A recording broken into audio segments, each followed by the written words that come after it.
Hey everyone, welcome back to my channel. My name is Nia. In today's video, I'm going to be talking about Self-Realization Fellowship Convocation and a few of my highlights and takeaways. Convocation, or Convo, is a week-long gathering of students or chelas and disciples of Paramahansa Yogananda for meditation, devotional chanting, fellowship, pilgrimages to sites he visited or lived, as well as talks on his teachings. It was first held 75 years ago. It was my 7th time going in person this year, and it was the first time I added on the Encinitas pilgrimage. I typically haven't gone to Encinitas convocation time because I tend to go there separately on retreat or just a solo pilgrimage on my own. It was super special to see the house car and boat that we see in Autobiography of a Yogi. I had no idea it was there. Pics and especially videos are not allowed inside during the convocation talks. However, they are filmed by SRF and available here on YouTube. I'll drop the link in my description.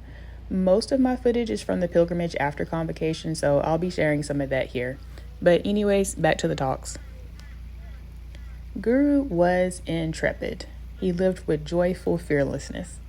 Brother Satyananda told us this in the opening session. He joined SRF as a monk when some of Yogananda's direct disciples were still leading, and that's the question that he asked some of them, and that was what they told him. He lived with this joyful fearlessness. Brother went on to say, it may seem impossible, but it's not. Problems are not problems if we're feeling that reassuring peace within. He also said that life imposes on us, but it should not intimidate us. After all, we are souls made in the image of the all-powerful God. And in that vein, he asked us to ponder, what is my true potential? Am I ready to achieve it? The inner joy seems to come and go, but it's always there. It's our intention that comes and goes. Brother Dayananda led the meditation that night. He encouraged us to surround ourselves with spiritual bodyguards, and that is something that we do when we do our opening prayer and we are saying the names of the SRF line of gurus. And that was some advice that Paramahansa Yogananda's guru gave to him. Surround yourself with spiritual bodyguards when you meditate. He said also that trouble comes when God's energy is not flowing properly, which causes inharmony. Don't underestimate the power of prayer and group healing service. In our technique classes, I won't get too much into that, but Brother Balananda reminded us that the nerves can take a while to heal, but they can heal. Sometimes we think that nerve damage is irreversible. He did the talk on energization exercises, and he suggested we make a video of ourselves doing the energization exercises, so I did. The ideal is to improve on and perfect your technique because the exercises are super powerful when done properly.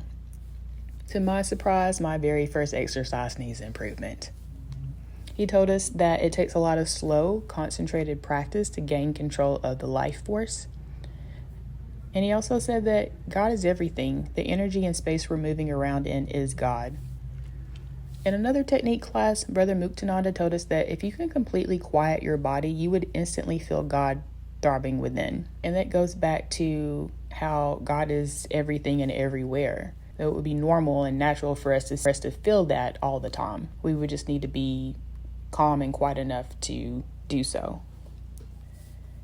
He also said that every test we go through helps us get back to God. In Brother Kamalananda's talk on initiative, he expressed that infinite power is behind us. Every one of us can use that God-given power of initiative. He used the example of George Washington Carver, and I love that he used him as an example, not only because he's African American like I am, but because he lived in my home state of Alabama for a time.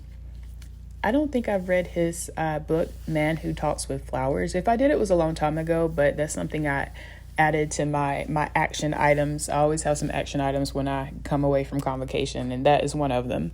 About Carver, he talked to God in nature, and he ended up discovering hundreds of uses for both peanuts and the sweet potato. Brother also reminded us how God doesn't want to impose his will on us, so we must ask him for help or guidance or whatever we need. And I think about that because, sometimes people wonder, well, if God is everywhere, in everything, he sees everything, why doesn't he assist with what I'm going through. And that is why, like, we do have that free choice. We have will, and we have to ask him for that help or guidance. In another talk, Brother Sivananda reminded us that the Guru is the speaking voice of the silent God. Guru was appointed by God to lead us back to him. Honestly, I've had doubts on Guru's place in my life from time to time because of my upbringing and because I believe in Jesus and the Bible. And in most Christian circles, or at least the Baptist churches that I'm most familiar with, there's not the talk of like Guru and disciple. There's talk, of course, of Jesus and his 12 disciples, but it's not really delved into in terms of they're having a guru-disciple relationship. Our president, Brother Chidananda, joined us one evening. He said that living in the material world without losing our connection to the divine is how to live.